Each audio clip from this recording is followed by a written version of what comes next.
आशीर्वाद शुभम भवतु शुभम भवतु शुभम भवतु। आवाज नाट्यसिको सन्माननीय राजन, मनातील प्रत्येक मनोकामना पूर्ण होती अशी या मायेचा तुला मंगलमय आशीर्वाद। खरोखरच आई, पण काय रे लबाडा, तुझा आशीर्वाद घेतला मनाचं समाधान नाही। मनाचं समाधान तुझ्या झालं खरं, पण आमच्या मनाच्या ठिकाणी वेगवेगळे प्रश्न उद्भवून राहिले। मला सांग,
शक्ती आदिमाय तुझ्या पूज्य आणि पवित्र चरणी हा ओंकार स्वरूपी गणपती गजानन नतमस्तक होतोय।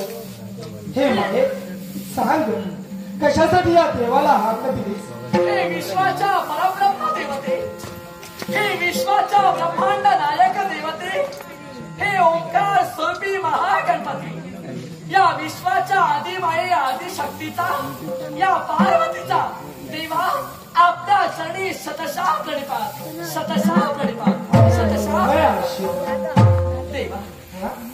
आम्ही आपल्याला सांगावं आणि आपण ते ऐकावं याच्यातील गोष्ट नव्हे, कारण विश्व चराचरा सृष्टीची निर्मिती आपल्यापासून झाली, तरी सुद्धा आमच्या मुखातून तुम्हाला ऐकायचं असेल तर ऐका।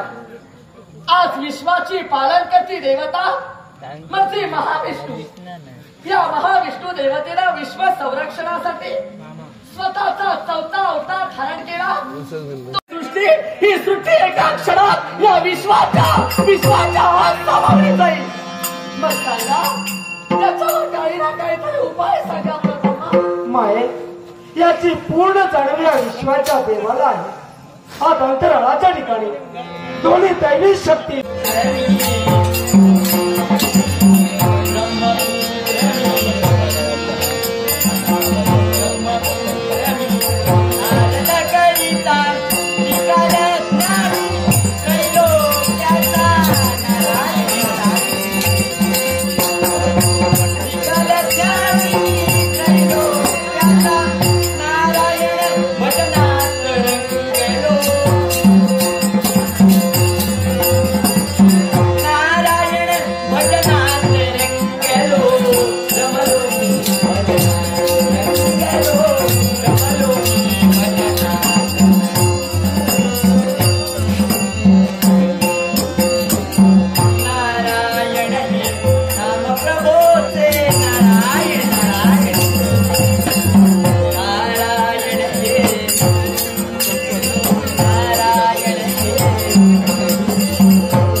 स्वतःच्या अस्तित्वासाठी पाऊल उचललं, क्रोधाला क्रोधायमान झालो.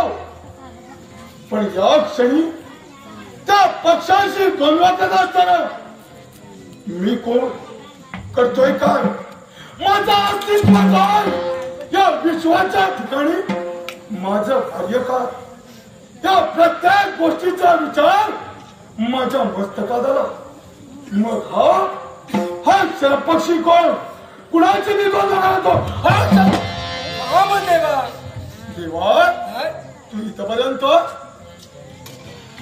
त्याच्या मुळाशी कारण नरसिंह होते आणि तू शोधतोय तो शरप पक्षाला. मग नरसिंह देवते शोधण्याची गरज नाही,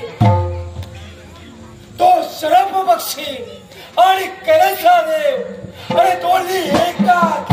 देवा, माझ्या अंतर्यामी अहंकार निर्माण झाला. आज या विश्व रक्षणासाठी ते कार्य मी करतोय, ते कार्य सर्व श्रेष्ठ आहे, सर्व देवता मी श्रेष्ठ आहे हे पटवून देण्यासाठी ज्या अहंकाराला पेटून उठलो, तो माझा अहंकार नष्ट करण्यासाठी देवा तू शरप पक्षाचा केलास, माझ्याशी द्वंद्व केलास, माझा अहंकार नष्ट केलास. नातेरच गो सर्पमित्र, हे नरसिंह होते आणि तुझ्या अंतरी गर्व वावरत होता, अहंकार वावरत होता आणि त्याच अहंकाराचे निर्मूलन करण्यासाठी या विश्वाच्या देवानं शर्व पक्षाचा अवतार घेतला आणि क्षणभर तुझ्याशी द्वंद्व करण्यासाठी तत्पर झालो. हे सारं सत्य आहे, पण माझा क्रोध शांत झाला तो कसा, याचाच एकसारखा विचार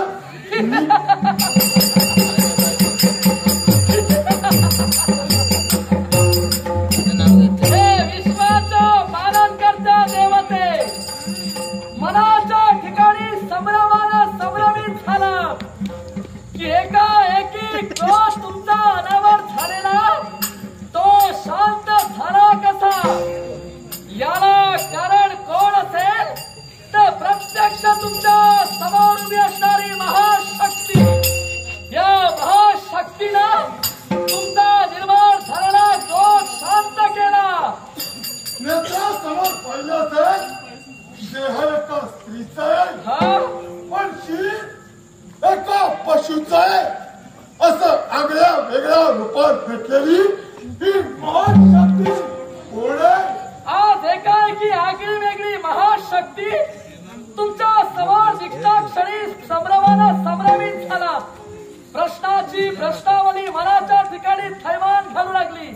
की मी कोण, इथं का आली, हे आगळं वेगळं स्वरूप, या स्वरूपाचं कारण काय, तर ही आगळी वेगळी महाशक्ती, हे आगळं वेगळं स्वरूप तिसरं कुणाचं नसून विश्वाची आदिशक्ती, विश्वाची देवता पार्वती.